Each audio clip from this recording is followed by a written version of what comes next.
আসসালামু আলাইকুম ভিউয়ার্স।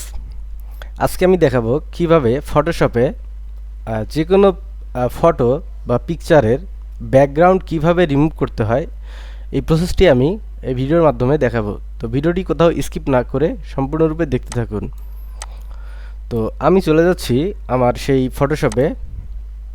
এখানে দেখতে পাচ্ছেন যে আমার এই ফটোর পিছনে যে ব্যাকগ্রাউন্ডটি রয়েছে, যে বিভিন্ন গাছগাছড়া পিকগুলো আছে, তো এগুলো আমি রিমুভ করতে যাচ্ছি। জাস্ট এই এতটুকু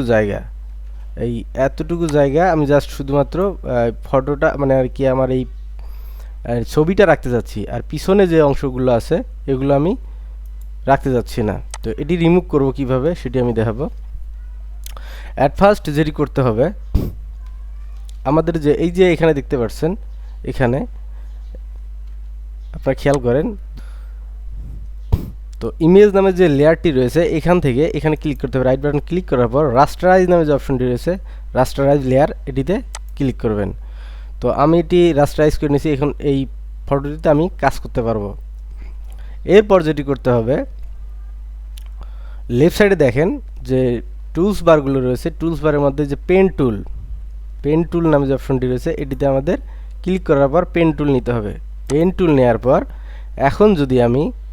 এখন যদি ধরুন আমি জাস্ট এই আমার ফটোটুকু রাখতে যাচ্ছি, তো এখান থেকে আমি এখানে এই জায়গাটুকু আগে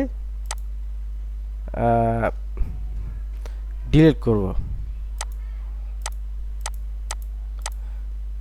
আবার এই গোল দাগের মধ্যে নিয়ে এসে আমাকে মিল করতে হবে, এটা ঘিরে ফেলতে হবে। মূলত যতটুকু আমি ডিলিট করতে যাচ্ছি এই গোল দাগটুকু দিয়ে আমাকে ঘিরে ফেলতে হবে।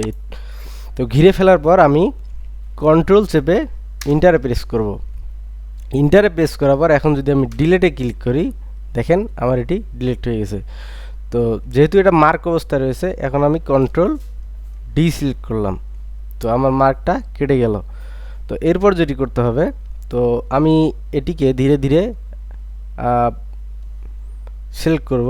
তো এর জন্য আমি চাচ্ছি যে এখান থেকে এতটুকু জায়গা রাখবো। তো এটাকে আমি জুম করে নিই। আগে জুম করে নেওয়ার পর এখান থেকে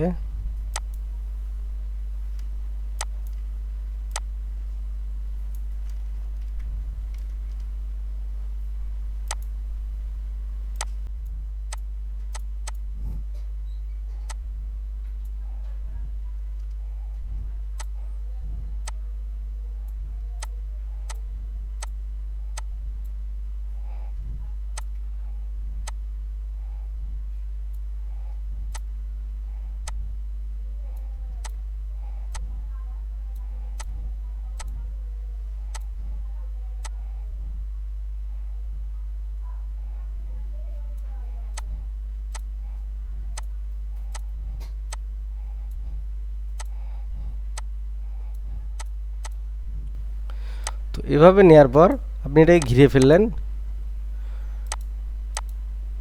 তো আপনাকে দেখতে হবে যে এই ফটোটা রাখবো, তো এই কারণে আমি এটিকে ঘিরে ফেলবো না।